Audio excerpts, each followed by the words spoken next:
Hello friend, स्वागत है आपका अपने चैनल लास्ट क्लास में। आज की इस वीडियो में गणित के काफ़ी महत्वपूर्ण 10 ऑब्जेक्टिव प्रश्न बताएंगे।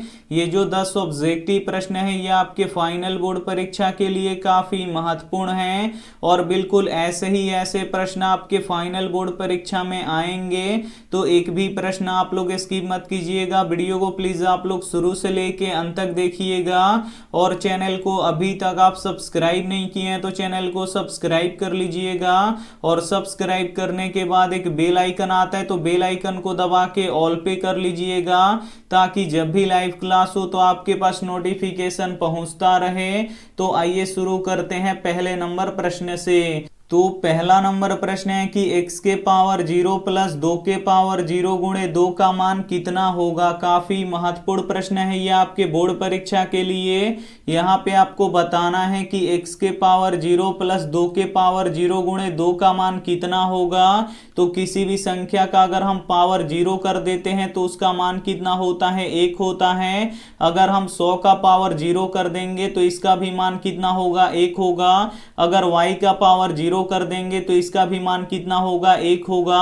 अगर a का पावर 0 कर देंगे तो इसका भी मान कितना होगा, 1 होगा। तो यहाँ पे x के पावर 0 है तो इसका मान कितना होगा, 1 होगा। और यहाँ पे प्लस है तो प्लस। अब यहाँ पे 2 के पावर 0 है तो 2 के पावर 0 का मान कितना होता है, 1 होता है। और यहाँ पे गुणा है तो गुणा दे देंगे और यहाँ पे 2 है तो यहाँ पे लिख देंगे 2। सबसे पहले यहाँ पे गुणा करेंगे उसके बाद जोड़ देंगे। यहाँ पे 1 है तो 1, प्लस है तो प्लस, 1 में 2 से गुणा करेंगे तो ये 2 हो जाएगा।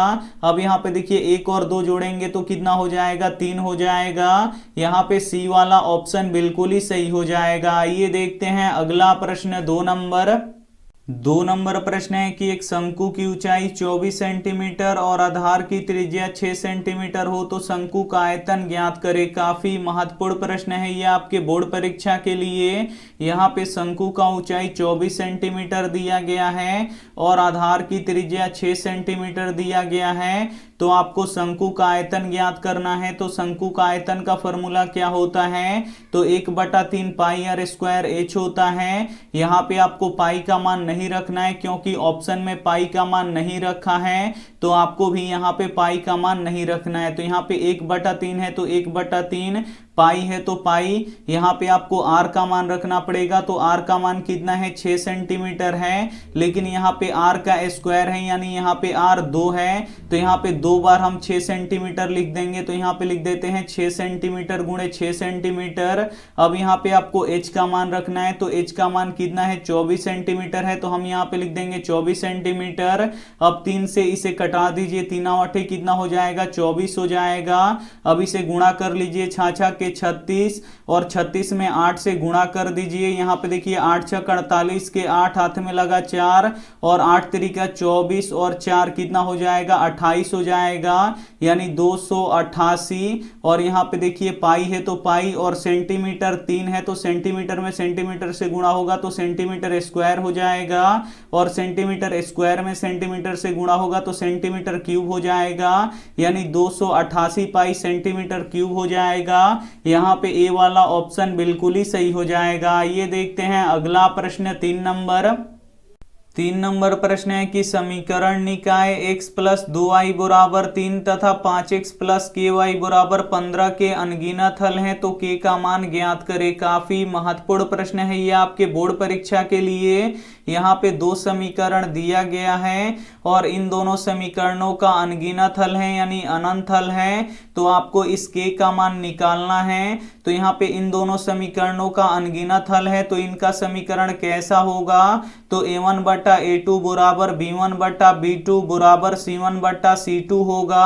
बस यहाँ पे आपको a1 का मान रख देना है, यहाँ पे आपको a2 का मान रख देना है, यहाँ पे आपको b1 का मान रख देना है और यहाँ पे आपको b2 का मान रख देना है, यहाँ पे आपको c1 का मान रख देना है और यहाँ पे आपको c2 का मान रख देना है। तो इसका मान आएगा कहाँ से, तो ये पहला वाला समीकरण है और इसमें जो x में गुणा करता है वो a1 होता है। तो x में क्या गुणा कर रहा है, कुछ भी नहीं कर रहा है, जहां पे कुछ भी नहीं होता है वहां पे 1 होता है। और जो y में गुणा करता है वो b1 होता है। तो y में क्या गुणा कर रहा है, यहाँ पे 2 गुणा कर रहा है तो b1 का मान यहाँ पे 2 है। और जिसमें x y कुछ भी नहीं होता है वो C1 होता है, तो C1 का मान यहाँ पे कितना है 3 है। और ये दूसरा समीकरण है, और दूसरे समीकरण में जो x में गुणा करता है ये A2 होता है, और A2 का मान कितना है यहाँ पे 5 है। और जो y में गुणा करता है वो B2 होता है, और y में क्या गुणा कर रहा है, k गुणा कर रहा है, तो B2 का मान यहाँ पे k है,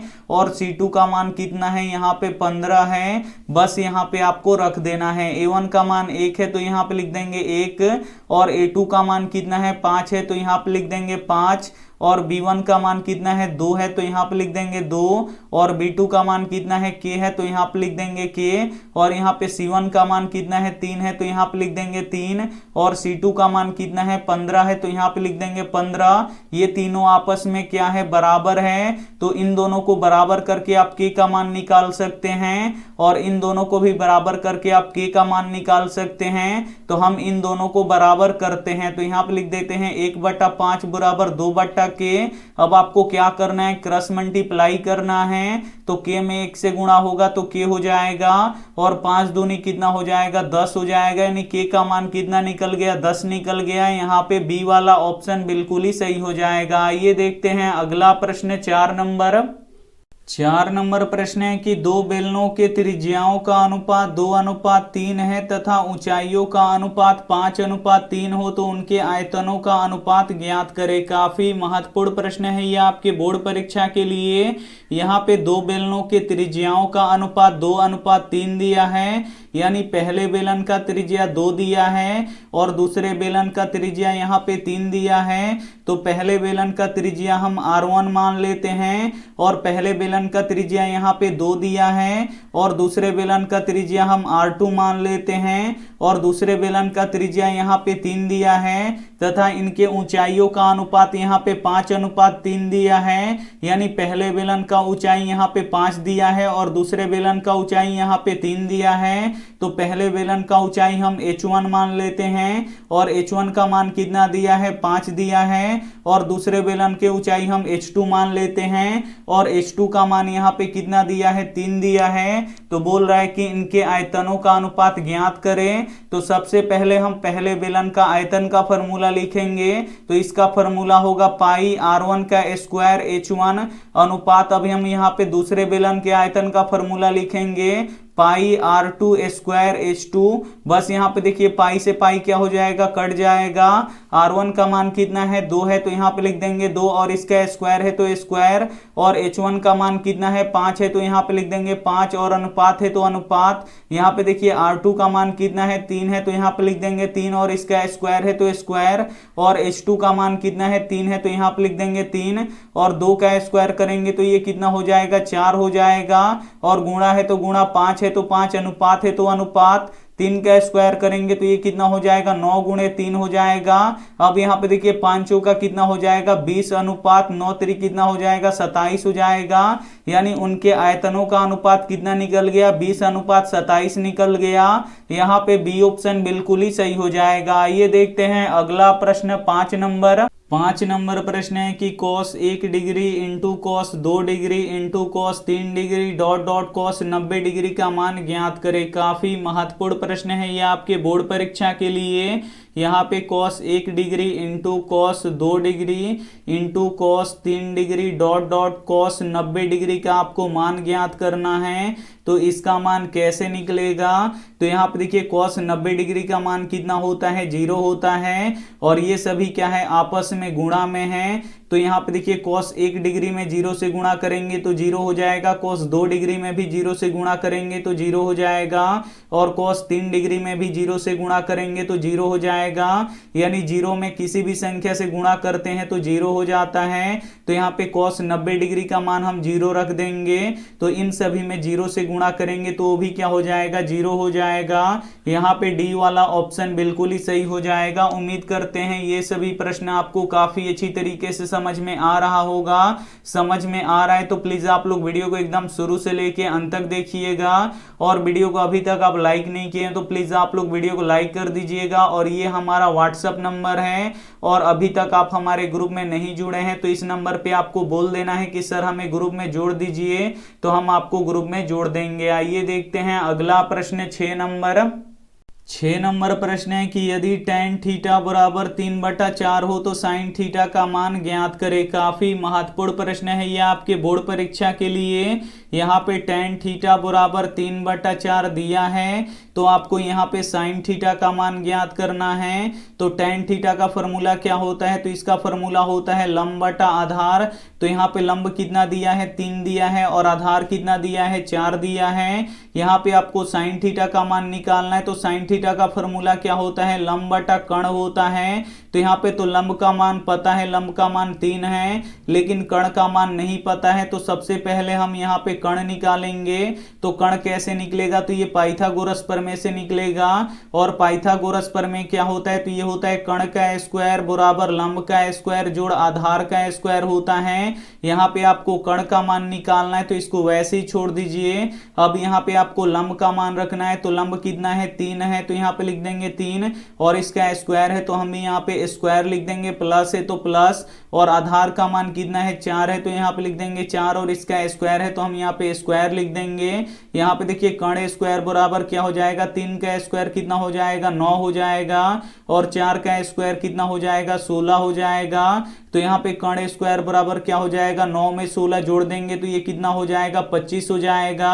अब यहाँ पे आपको कर्ण का मान निकालना है, लेकिन यहाँ पे कर्ण का स्क्वायर है तो स्क्वायर को क्या करेंगे, बराबर के उधर भेज देंगे।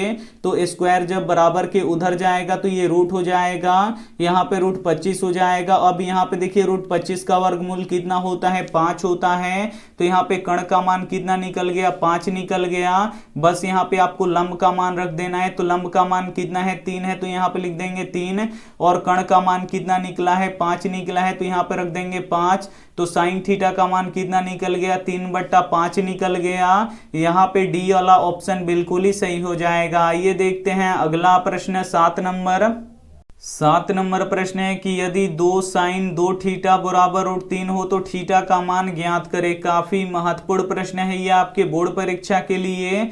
यहाँ पे 2 साइन 2 थीटा बराबर √3 दिया है तो इस थीटा का मान आपको निकालना है। तो सबसे पहले 2 इधर गुणा कर रहा है तो बराबर की इधर आके क्या करेगा, भाग करेगा, यानी साइन 2 थीटा बराबर कितना हो जाएगा, √3/2 हो जाएगा। अब यहाँ से देखिए आपको थीटा का मान निकालना है तो सबसे पहले यहाँ से आपको साइन को हटाना पड़ेगा। और साइन कैसे हटेगा, तो बराबर के इधर भी एक साइन रहता तो साइन से साइन कट जाता। तो यहाँ पे आपको देखना पड़ेगा कि साइन कितने डिग्री का मान √3/2 होता है। तो साइन 60 डिग्री का मान √3/2 होता है। तो √3/2 की जगह पे हम क्या लिख देंगे, साइन 60 डिग्री लिख देंगे। यहाँ पे साइन 2 थीटा है तो इसको वैसे ही छोड़ दीजिए। यहाँ पे √3/2 की जगह पे हम क्या लिख देंगे, साइन 60 डिग्री लिख देंगे, क्योंकि यहाँ पे देखिए साइन 60 डिग्री का मान √3/2 होता है। तो यहाँ पे देखिए साइन से साइन क्या हो जाएगा, कट जाएगा। यहाँ पे 2 थीटा बराबर 60 डिग्री हो गया। अब यहाँ पे आपको थीटा का मान निकालना है। तो 2 इधर गुणा कर रहा है तो बराबर की इधर आके भाग करेगा, यानी थीटा बराबर कितना हो जाएगा, 60 डिग्री/2 हो जाएगा। और 2 से 60 कितना बार में कट जाएगा, 30 बार में कट जाएगा। तो थीटा का मान कितना निकल गया, 30 डिग्री निकल गया। यहाँ पे ए वाला ऑप्शन बिल्कुल ही सही हो जाएगा। आइए देखते हैं अगला प्रश्न 8 नंबर। 8 नंबर प्रश्न है कि समानांतर श्रेणी 5, 8, 11, 14 डॉट डॉट का 10वां पद ज्ञात करें। काफी महत्वपूर्ण प्रश्न है ये आपके बोर्ड परीक्षा के लिए। यहाँ पे जो ये समानांतर श्रेणी दिया गया है इसका आपको 10वां पद ज्ञात करना है। तो 10वां पद का फॉर्मूला क्या होता है, a + 9d होता है। तो यहाँ पे आपको a का मान रख देना है और यहाँ पे आपको d का मान रख देना है। तो a क्या होता है, प्रथम पद होता है। तो AP का प्रथम पद यानी पहला पद कितना है, 5 है, तो a का मान 5 निकल गया। और d क्या होता है, सार्वंतर। और सार्वंतर कैसे निकलता है, तो दूसरे पद में से पहले पद को घटाना पड़ता है। तो दूसरा पद 8 है तो यहाँ पे लिख देंगे 8, माइनस है तो माइनस, इसमें से पहला पद घटा लेंगे तो पहला पद कितना है, 5 है, इसे घटा लेंगे तो 8 में से 5 घटेगा, कितना बचेगा, 3 बचेगा। तो यहाँ पे a का मान 5 निकल गया और d का मान 3 निकल गया। बस यहाँ पे रख दीजिए, a का मान 5 है तो यहाँ पे 5 + 9, और d का मान कितना है, 3 है, तो यहाँ पे लिख देंगे 3। अब यहाँ पे देखिए 5 + 9 3 कितना हो जाएगा, 27 हो जाएगा। और 5 में 27 जोड़ेंगे तो कितना हो जाएगा, 32 हो जाएगा। यानी 10वां पद कितना निकल गया, 32 निकल गया, यहाँ पे ए वाला ऑप्शन बिल्कुल ही सही हो जाएगा। आइए देखते हैं अगला प्रश्न 9 नंबर प्रश्न है कि यदि अल्फा और बीटा बहुपद x square minus 4x plus 3 के मूल हो तो 3 अल्फा प्लस 3 बीटा का मान ज्ञात करें। काफी महत्वपूर्ण प्रश्न है ये आपके बोर्ड परीक्षा के लिए। यहाँ पे आपको 3 अल्फा प्लस 3 बीटा का मान ज्ञात करना है। तो यहाँ पे देख सकते हैं 3 दोनों में कॉमन है तो 3 को बाहर निकाल लीजिए। यहाँ पे अल्फा प्लस बीटा बच जाएगा। अब यहाँ पे देखिए अल्फा प्लस बीटा ये फॉर्मूला बन गया, ये होता है शून्यकों का योग का फॉर्मूला। तो अल्फा प्लस बीटा किसके बराबर होता है, तो ये माइनस बी बटा ए के बराबर होता है। तो यहाँ पे आपको b का मान रख देना है और यहाँ पे आपको a का मान रख देना है। तो b और a का मान आएगा कहाँ से, तो इस बहुपद से आएगा। जो एक्स स्क्वायर में गुणा करता है वो a होता है। तो एक्स स्क्वायर में कुछ भी नहीं गुणा कर रहा है, जहाँ पे कुछ भी नहीं होता है वहां पे 1 होता है। और जो केवल x में गुणा करता है वो b का मान होता है। तो x में गुणा क्या कर रहा है, -4 गुणा कर रहा है, तो b का मान यहाँ पे -4 हो गया। और जिसमें x नहीं रहता है वो c का मान होता है। तो c का मान कितना निकल गया, 3 निकल गया। बस यहाँ पे आपको रख देना है, यहाँ पे माइनस है और b का भी मान किस में है, माइनस में है। तो माइनस माइनस क्या हो जाएगा, ये +4 हो जाएगा। और a का मान कितना है, 1 है, तो यहाँ पे लिख देंगे 1। अब यहाँ पे देखिए 3 और ब्रैकेट टूटेगा तो गुणा का चिन्ह आएगा और 4/1 का अर्थ क्या हुआ, 4 ही हुआ। तो 3 चौका कितना हो जाएगा, 12 हो जाएगा। यहाँ पे ए वाला ऑप्शन बिल्कुल ही सही हो जाएगा। आइए देखते हैं अगला प्रश्न 10 नंबर प्रश्न है कि बिंदुओं 2, 3 एवं -2, 3 की बीच की दूरी ज्ञात करें। काफी महत्वपूर्ण प्रश्न है ये आपके बोर्ड परीक्षा के लिए। एक बिंदु दिया है जिसका निर्देशांक 2,3 दिया है और दूसरा बिंदु दिया है जिसका निर्देशांक -2,3 दिया है। तो इन दोनों बिंदुओं की बीच की दूरी निकालना है। तो बीच की दूरी कैसे निकलता है, तो इसके लिए एक सूत्र होता है √x2 - x1 का the whole square plus y2 - y1 का द होल स्क्वायर। तो यहाँ पे आपको x2 का मान रखना है, यहाँ पे x1 का मान रखना है, यहाँ पे आपको y2 का मान रखना है और यहाँ पे आपको y1 का मान रखना है। तो इसका मान आएगा कहाँ से, तो इसका मान यहाँ से आएगा। ये जो पहला वाला बिंदु है इसमें का जो पहला वाला होता है ये x1 का मान होता है और दूसरा वाला y1 का मान होता है। और दूसरे बिंदु में जो पहला वाला होता है ये x2 का मान होता है और दूसरा वाला y2 का मान होता है। तो बस यहाँ पे रख दीजिए x2 का मान -2 है तो यहाँ पे लिख देंगे -2 और यहाँ पे माइनस है तो माइनस और x1 का मान कितना है 2 है तो यहाँ पे लिख देंगे 2 और इसका स्क्वायर है तो स्क्वायर दे देंगे, प्लस है तो प्लस। यहाँ पे आपको y2 का मान रखना है तो y2 का मान यहाँ पे कितना है 3 है तो यहाँ पे लिख देंगे 3 और y1 का मान भी कितना है 3 है तो यहाँ पे लिख देंगे 3। अब यहाँ पे देखिए इसका स्क्वायर है तो हम भी स्क्वायर दे देंगे। अब यहाँ पे देखिए -2 और -2 कितना हो जाएगा, -4 का स्क्वायर हो जाएगा। अब यहाँ पे देखिए प्लस है तो प्लस 3 में से 3 घटेगा, यहाँ पे 0 का स्क्वायर बच जाएगा। यहाँ पे -4 का अगर हम स्क्वायर करेंगे तो स्क्वायर का अर्थ क्या होता है कि -4 2 बार गुणा होगा तो माइनस माइनस क्या हो जाएगा, प्लस हो जाएगा। 4 चौका 16 हो जाएगा तो -4 का स्क्वायर करेंगे तो ये +16 हो जाएगा।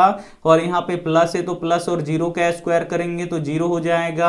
अब यहाँ पे देखिए 16 में 0 जोड़ेंगे तो ये 16 ही रहेगा और 16 का वर्गमूल कितना होता है, 4 होता है। तो बीच की दूरी कितना निकल गया, 4 निकल गया। यहाँ पे बी ऑप्शन बिल्कुल ही सही हो जाएगा। और ये रहा आपके लिए होमवर्क प्रश्न। इसका जवाब आपको कमेंट बॉक्स में देना है कि एपी के क्रमागत पदों के अंतर को क्या कहते हैं। ए ऑप्शन है प्रथम पद, बी ऑप्शन है सार्व अंतर, सी ऑप्शन है मध्य पद, डी ऑप्शन है अंतिम पद। तो जो भी ऑप्शन आपको सही लगे वो आप हमें कमेंट करके जरूर बताइएगा। और वीडियो को अभी तक आप लाइक नहीं किए तो प्लीज आप लोग वीडियो को लाइक कर दीजिएगा, अपने दोस्तों के पास इस वीडियो को जरूर शेयर कीजिएगा। और चैनल को अभी तक आप सब्सक्राइब नहीं किए हैं तो चैनल को सब्सक्राइब कर लीजिएगा। Thank you for watching. मिलते हैं अगली वीडियो में, तब तक अपना ध्यान रखिए, मन लगा के पढ़ाई कीजिए। Take care and bye.